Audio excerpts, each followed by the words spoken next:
bien, entonces, a ver, comenzamos, ¿no? El día de hoy tengo el agrado de compartir con ustedes el tema de ideación suicida, ¿no? Pero la pregunta que creo que el año pasado también hablábamos un poquito de esto, ¿no? Si es o no es una emergencia.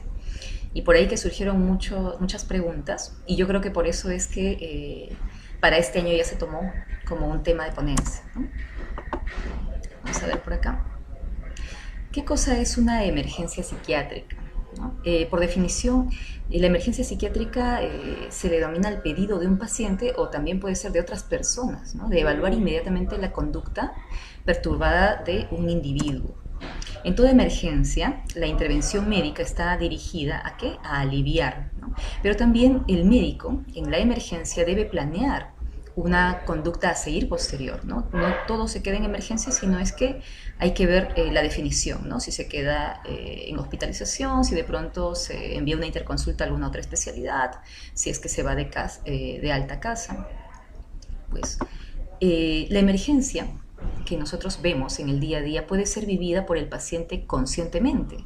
Hablamos de la conducta en sí, la conducta suicida, ¿no? Entonces, esta emergencia puede ser vivida por el paciente de una forma bastante plena, ¿no? Consciente como es en el intento de suicidio y también como es en el ataque de pánico que vemos ahora con mucho más frecuencia que años anteriores, ¿no? Producto del aislamiento y la pandemia.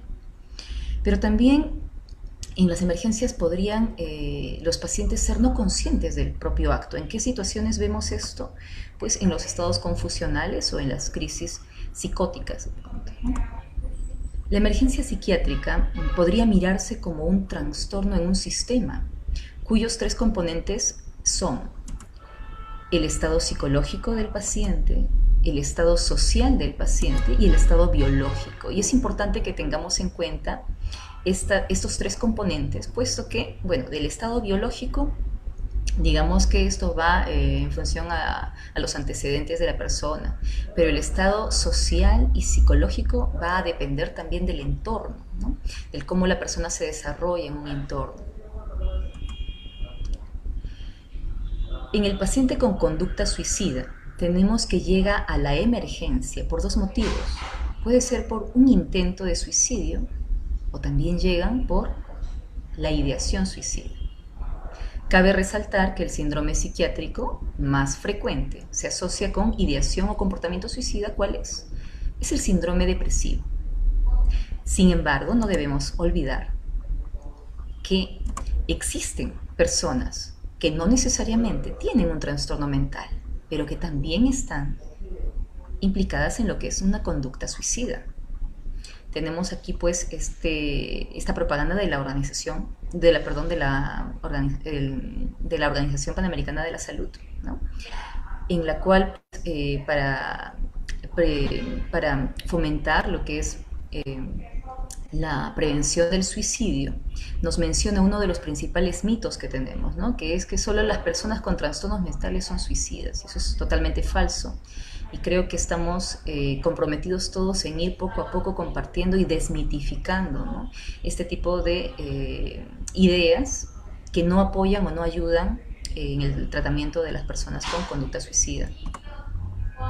La ideación suicida deberíamos verlo como el primer eslabón del suicidio. Y es que si uno tiene esta perspectiva, pues entendemos entonces que esto es parte de algo importante.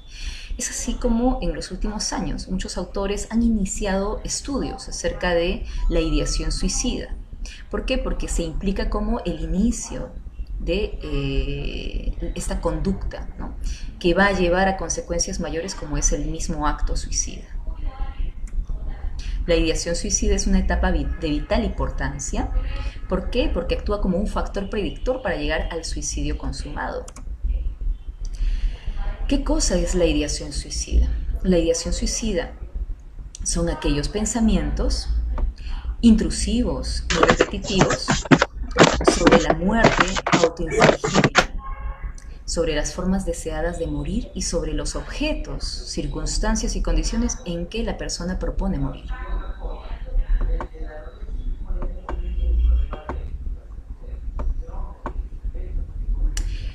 Así pues, en este esquema vemos que El primer eslabón es la ideación suicida. Luego de ello llega lo que es el intento de suicidio y finalmente se consuma en el suicidio. A ver, no necesariamente debe de llegar o debe proceder estos pasos, pero debe considerarse o tenemos que tener esta visión, ¿no? De que la ideación suicida es parte de. Ahora, que se concrete o no, son posibilidades que justamente vamos a ver en las diapositivas posteriores, cómo es que se presenta esta consecución de actos. El suicidio se conceptualiza de esta forma como un proceso, entonces va a ser bastante importante que tengamos en cuenta lo que es ideación y lo que es intento suicida.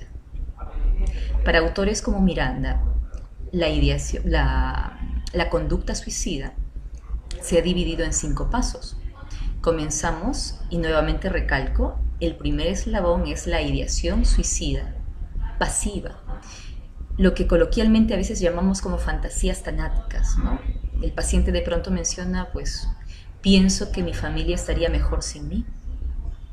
Pienso que si es que estuviese muerto no le haría falta a nadie. Entonces ahí tenemos un claro ejemplo de lo que es una ideación suicida pasiva.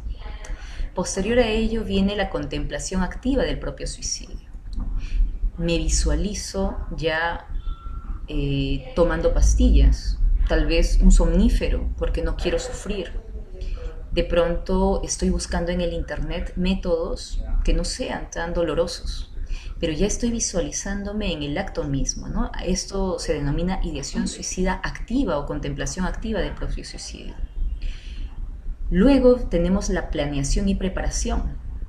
Esto ya implica que el paciente pues ejecuta acciones como por ejemplo dejar un mensaje de despedida, asegurarse de estar en un lugar a solas, ¿no? O reservar tal vez un cuarto de hotel, un lugar en el cual se asegure que puede llegar a concretar el acto y se prepara para esto, ¿no? Pacientes que llegan a emergencia y han dejado ya distribuido, por ejemplo, sus posesiones, sus bienes, han tratado de hacer trámites, ¿no?, previos para dejar todo listo para la consumación del acto.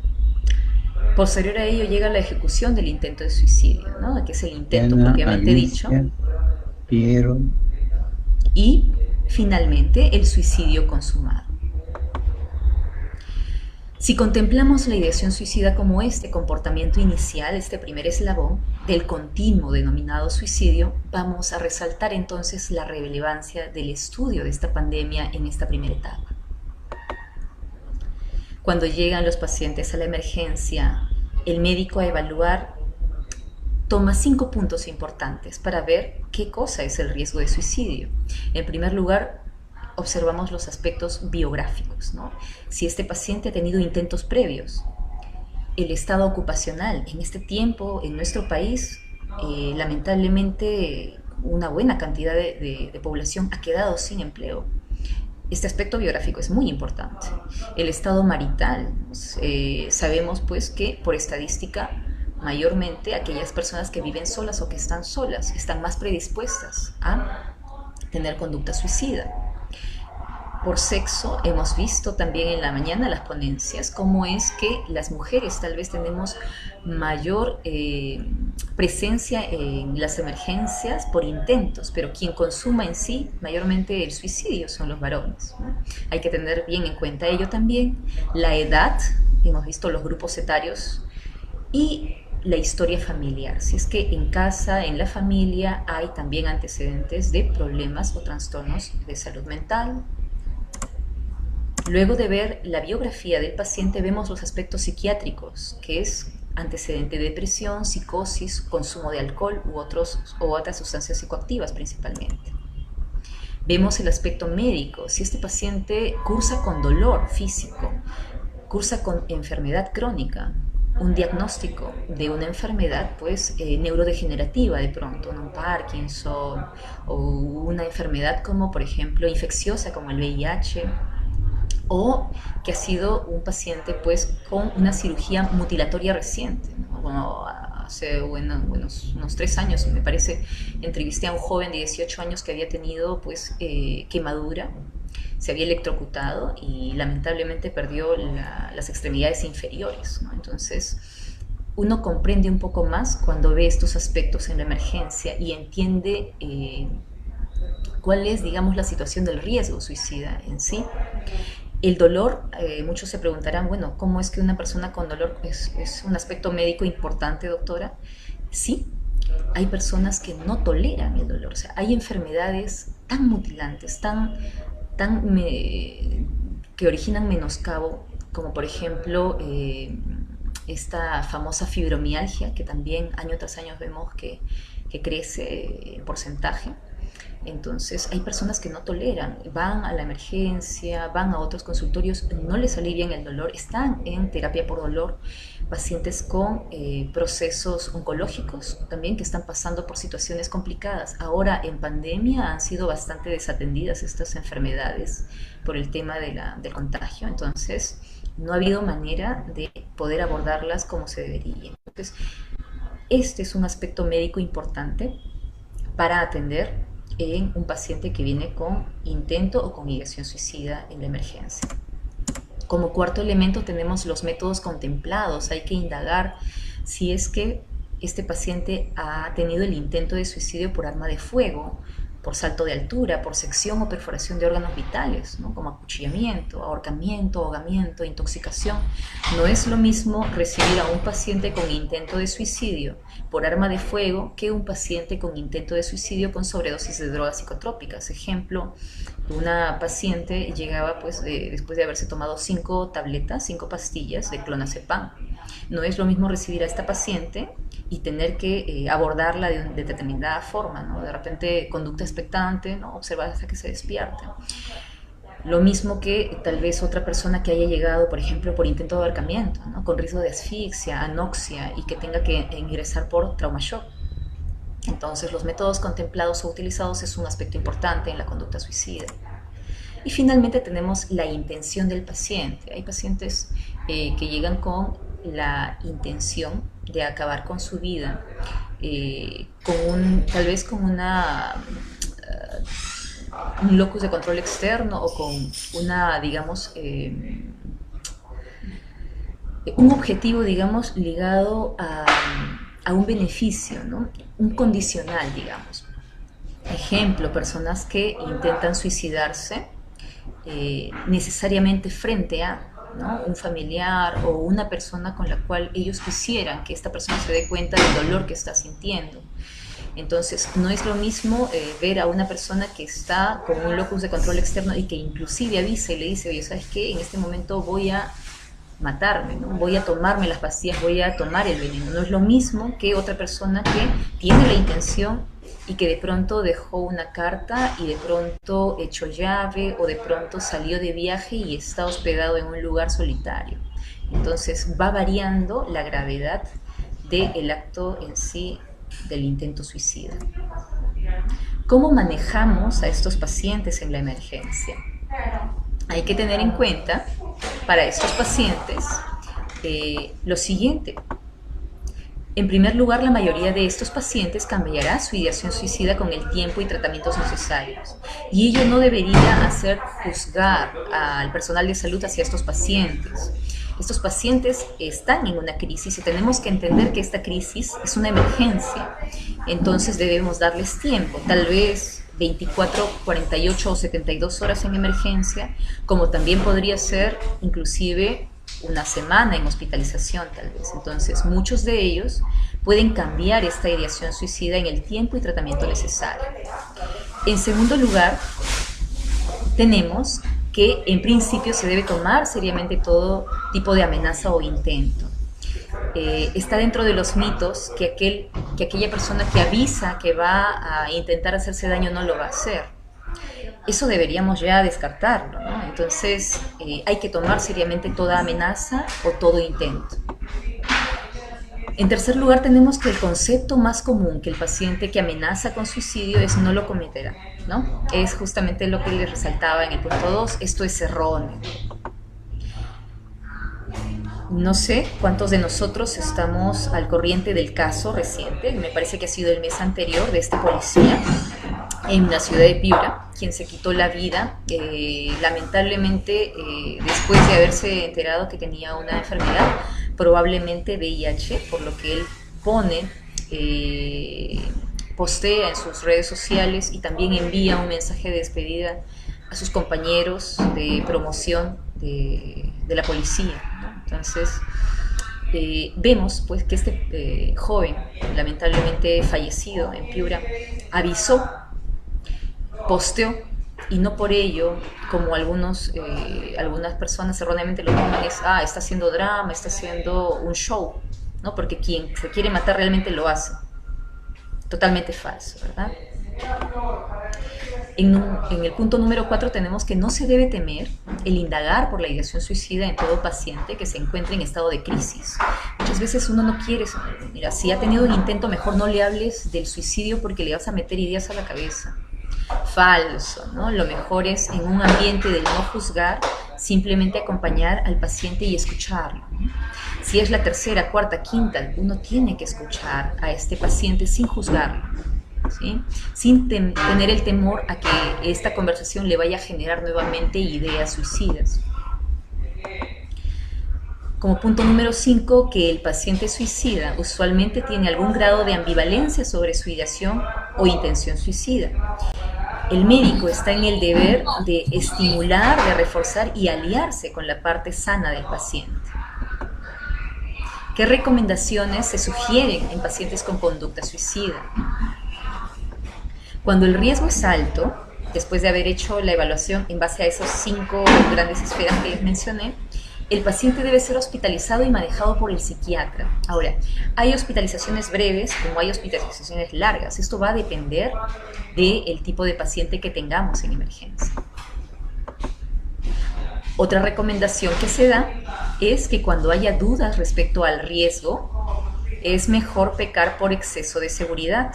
Y esto lo he resaltado en rojo, porque ya vamos respondiéndonos entonces a la pregunta que nos ha traído a esta ponencia, ¿no? ¿La ideación suicida es o no es una emergencia? Es mejor pecar por exceso de seguridad. ¿Y qué tendríamos que hacer? O bien hospitalizamos al paciente, o bien avisamos también a un familiar responsable. Doctor, en el caso que no exista familiar, ¿qué podemos hacer? Tenemos que contactar bueno, somos un equipo finalmente los que trabajamos en la emergencia y tenemos que contactar en este caso al asistente social o al trabajador social para que ubique un familiar. Otro punto importante es que cuando el riesgo es menor, el manejo puede ser ambulatorio. Puede ser ambulatorio. Para esto va a ser importante que el médico ofrezca disponibilidad telefónica y controles frecuentes de seguimiento. Ahora conversando, justamente José resaltaba el hecho de que estamos en una época ya bastante tecnológica. La pandemia ha hecho que en muchos países desarrollemos con premura la telemedicina, ¿no? Entonces ahora tenemos esta facilidad de poder contactar a los pacientes a través de llamadas, videollamadas, Zooms, y de pronto hacer un seguimiento más cercano. También es básico el apoyo emocional, ¿no? El médico está en el deber de asegurarse que este paciente tenga soporte emocional. Doctora, ¿y qué pasa si no hay soporte emocional? El paciente debe saber que un soporte también somos nosotros, como equipo de salud mental. Hay que tener mucho cuidado en la prescripción medicamentosa. Idealmente los pacientes no deben llevar la medicación por sí solos. ¿Por qué? Porque es un riesgo para un paciente que viene de intentos de suicidio que esté con medicación a la mano, porque tendría la tentativa tal vez de ingerir la cantidad que por lo general se brinda a estos pacientes, ¿no? Puede ser de 15 a más pastillas, ¿no? Teniendo en cuenta que las citas por lo general es a las 2 semanas, en el mejor de los casos es a la semana para el próximo control, en el caso que se les da de alta, ¿no? En general, el manejo inmediato de este tipo de emergencias es más de tipo psicoterapéutico. ¿Cómo así? Y es que estos pacientes deben ser acompañados en hospitalización y vigilados en algunos casos. Antes, la parte psicoterapéutica que incluso la farmacológica. No es que la farmacológica sea menos importante, ojo, sino que va a demorar. No hay medicamento o pastilla mágica. Al paciente se le medica, se le da un RP, una medicación, una prescripción, pero que en la mayoría de casos los antidepresivos pues van a estar haciendo efecto entre la segunda semana o tercera semana de tratamiento. Y bueno, por lo pronto se le va dando ansiolíticos, se le va dando sedantes, pero vamos trabajando la parte psicoterapéutica. Muy en boga ahora y en nuestro hospital, con agrado, yo trabajo en el Hospital Nacional Hipólito Unanue, en el Agustino, Lima, Perú. Tenemos personal muy calificado en el área de psicología, realizando intervención en crisis. Los llamamos como equipo de salud mental y también estamos en este proceso de fomentar que los médicos en general y el personal de salud, todos estamos llamados, ¿no? Desde el médico que encabeza jefatura de guardia hasta inclusive el personal de seguridad, el personal técnico de enfermería, quienes están cercanos al paciente, sepan cómo realizar una intervención en crisis. ¿Y qué cosa es esto? Es el conjunto de técnicas breves que recurren a diversas clases de personal y que incorporan toda una serie de conceptos que al aplicarse van a llevar a restablecer el equilibrio de la persona, la familia y su comunidad. Finalmente, quisiera leer esta propaganda que lo puso el Instituto de Salud Mental en México, me parece el Seguro de México, lo tomé de internet, me pareció muy bonito esto, ¿no? Lo siguiente: ¿sabías que cuando alguien piensa que es la única salida a sus problemas, no desea morir sino dejar de sufrir? Creo que si todos pensáramos de esta manera, dejaríamos un poco el estigma de estos pacientes, ¿no? De que buscan morir. En sí, francamente, los pacientes quieren dejar de sufrir. Entonces, tenemos que ver, cuando vemos en la emergencia a un paciente que viene por ideación suicida o por intento de suicidio, a una persona doliente, ¿no? A una persona que quiere y desea dejar de sufrir, pero no tiene los recursos necesarios como para afrontar esa situación. Entonces, pues, es bueno hacerles saber que acudir al médico podría ser de gran ayuda. Muchas gracias por su atención y ahora espero y estoy muy abierta a los comentarios o preguntas de pronto que quisieran hacer. Claro que sí, doctora Diana. Muchísimas gracias. Tenemos varias preguntas y aquí ya están poniéndolo en el chat. Tenemos una consulta de Yanela. Ella menciona, ¿de qué manera se puede apoyar a la familia que está teniendo este problema con un familiar? Cuando la familia es quien consulta, lo hemos visto justamente en las primeras diapositivas, que a la emergencia no necesariamente acude el propio paciente, sino la familia, ¿no? Preocupada por la verbalización, por ejemplo, de la ideación suicida del paciente, o ya los intentos dentro de casa, tal vez poco letales, pero en sí son intentos. Entonces, a la familia se le recomienda ser un soporte efectivo. ¿Cómo es este soporte efectivo? Que la familia aprenda a escuchar al paciente, que la familia aprenda a no minimizar los síntomas, que la familia aprenda a brindarle el apoyo, pero no preguntándole por qué te quieres matar, por qué estás pensando así si la vida es hermosa. O sea, este tipo de comentarios, francamente, en vez de ayudar, empeoran la situación de un paciente con conducta suicida. Cuando hablamos de un soporte emocional efectivo, hablamos de una persona que acompañe en el dolor al paciente, ¿no? Simplemente con una frase, por ejemplo, voy a estar aquí para apoyarte, o sea, puedes confiar en mí, no estoy acá para juzgarte, no te voy a hacer preguntas, simplemente quiero que confíes en mí y sepas que estoy aquí para ayudarte. Con este mensaje los pacientes se sienten muy aliviados, y no solamente este mensaje puede ser brindado por la familia, sino por cualquier persona que esté cerca de un paciente con conducta suicida. Lo siguiente e inmediato es justamente llevar a un paciente con este tipo de conducta a una emergencia, o si es que tienen la oportunidad de llevarlo a un consultorio o a una entrevista directamente con un médico psiquiatra, sea ideal. Llegan aquí a consultorio o han llegado, bueno, en el tiempo que teníamos presenciales, llegaban a consultorio directamente, sí. ¿Y qué hacíamos acá? Inmediatamente, ¿no? Hacíamos la interconsulta de emergencia. El tenor de la interconsulta es paciente con ideación suicida activa. lo derivábamos y allá el personal médico o psiquiatra que está programado en interconsultas de emergencia lo evalúa en emergencia, ¿no? Ahí en emergencia se le saca los exámenes necesarios, si es que es un paciente de pronto que está en diálisis y que ha tenido intento de suicidio, si es que es un paciente de pronto que ha ingerido pastillas, no sabe ni cuántas pastillas, tenemos que hacerle perfil hepático, tenemos que hacerle intervención si es que es necesario lavado o no, una serie de cosas que tenemos que abordar en este paciente con intento de suicidio, ¿no? Y si es con ideación, igualmente tenemos que ver si es que este paciente tiene otras patologías que son las comorbilidades que podrían complicar la situación del paciente. Muy bien, tenemos la consulta de Melissa Tarazona. Desde la psiquiatría, ¿se apela a algunas técnicas para alejar el pensamiento del suicidio en los pacientes? ¿Cómo se ve esta situación desde su disciplina? Nosotros aquí en el Perú como formación dentro de lo que es psiquiatría tenemos muy pobre, realmente tendré que decir esto porque tenemos muy pobre formación en lo que es psicoterapia. Ojo que lo hablo desde el punto de vista de lo que te brinda la universidad en la formación. Y esto estoy hablando en la especialidad, ¿no? Que son 3 años aquí en el Perú.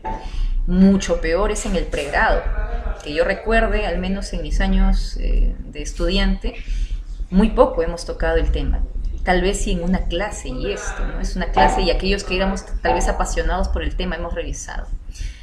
¿Qué hacemos ya buena parte de médicos? Y aquí tengo que hablar ya de los médicos, las nuevas generaciones, al menos para mi suerte he llegado a una sede como es este Hospital Nacional Hipólito Unanue, en el cual los docentes que he tenido acá y también los médicos psiquiatras mayores siempre me han impulsado y siguen impulsando a los psiquiatras que van egresando a que paralelamente a tu especialidad como psiquiatra hagas una formación en psicoterapia, que esto nos va muy bien. Ustedes saben que para ser psicoterapeuta no necesariamente tienes que ser de una carrera, ¿no?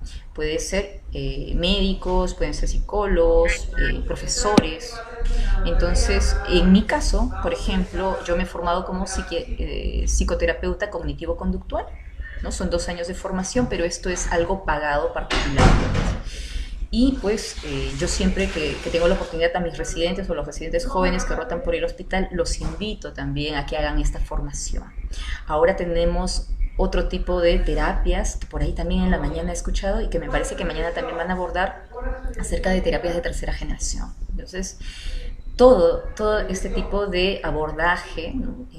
Para esta joven que me ha preguntado, pues es interesante aplicarlo en esos pacientes. No podemos estar solamente con la parte farmacológica y unos conocimientos vagos, qué cosa es psicoterapia, sino también formarnos en esto, ¿no? Que es bastante interesante.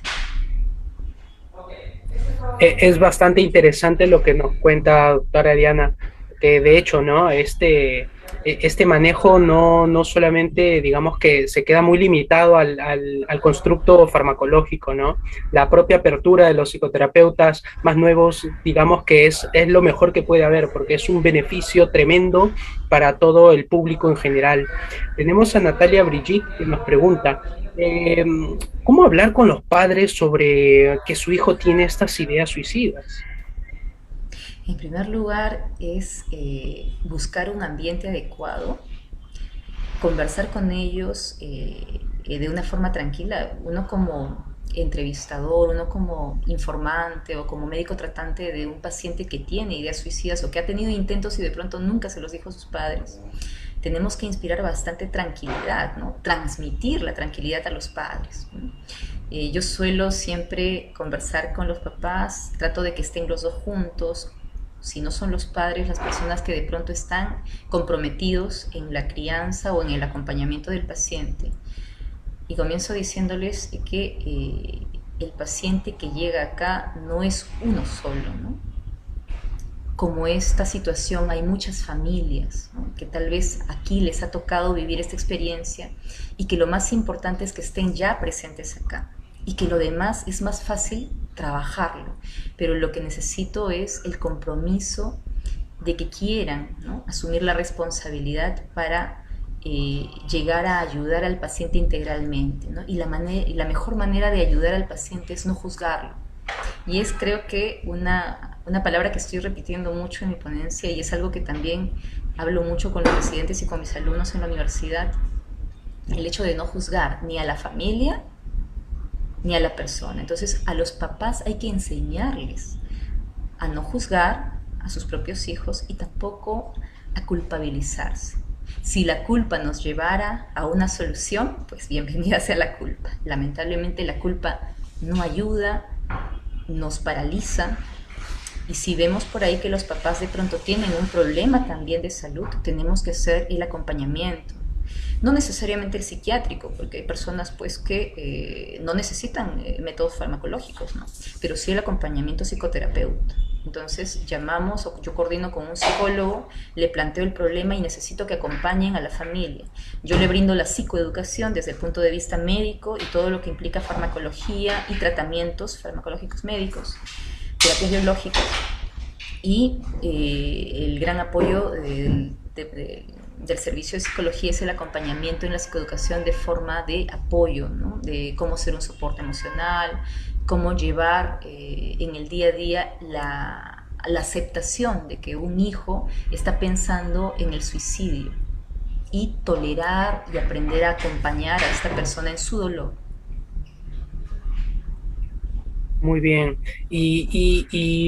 Tenemos también aquí la duda de Juliana Salas y que también me causa bastante curiosidad.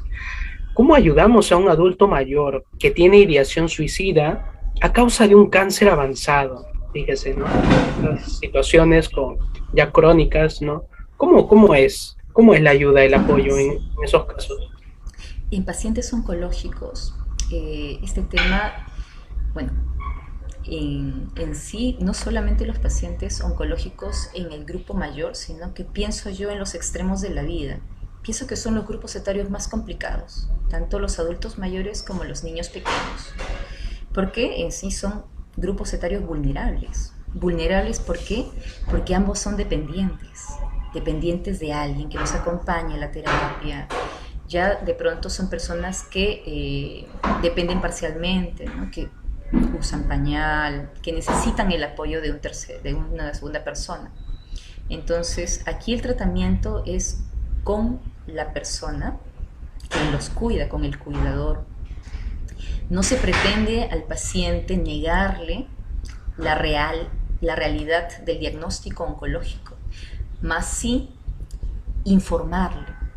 Hemos visto que entre pacientes en el cual se oculta la enfermedad, hay médicos que de pronto no pueden o no se atreven a comunicar la mala noticia, les cuesta mucho realmente y nos piden el apoyo.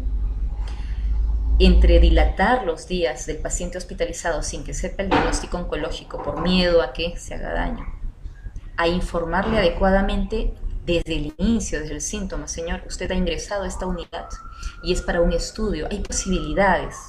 La posibilidad es que sea una enfermedad que tal vez se pueda continuar un tratamiento y pueda sanar. Y también está la otra posibilidad, y estas posibilidades es para todas las personas, tanto para usted como inclusive para mí si es que yo me llegara a enfermar. O sea, todos siempre tenemos ese pool de posibilidad, ¿no? De que pueda ser curable o no curable. ¿Qué haría usted, señor Jorge, por ejemplo? Señor Jorge, en el caso de que los estudios arrojen un resultado negativo, de pronto le detecten que es algo maligno, ¿cómo usted reaccionaría? ¿Se ha puesto a pensar en esto? Uno va evaluando más o menos qué es lo que el paciente está teniendo, ¿no? En sus pensamientos, en su cabeza. Si es que el paciente de pronto, hay pacientes que yo me he encontrado que ya saben y vienen, ¿sabe qué, doctora? Yo estoy consciente y firme de que voy a tener algo malo, pero yo quiero seguir adelante. Yo quiero continuar, disfrutar hasta el último día, quiero más bien, no quiero, por ejemplo, quimioterapias, ¿no?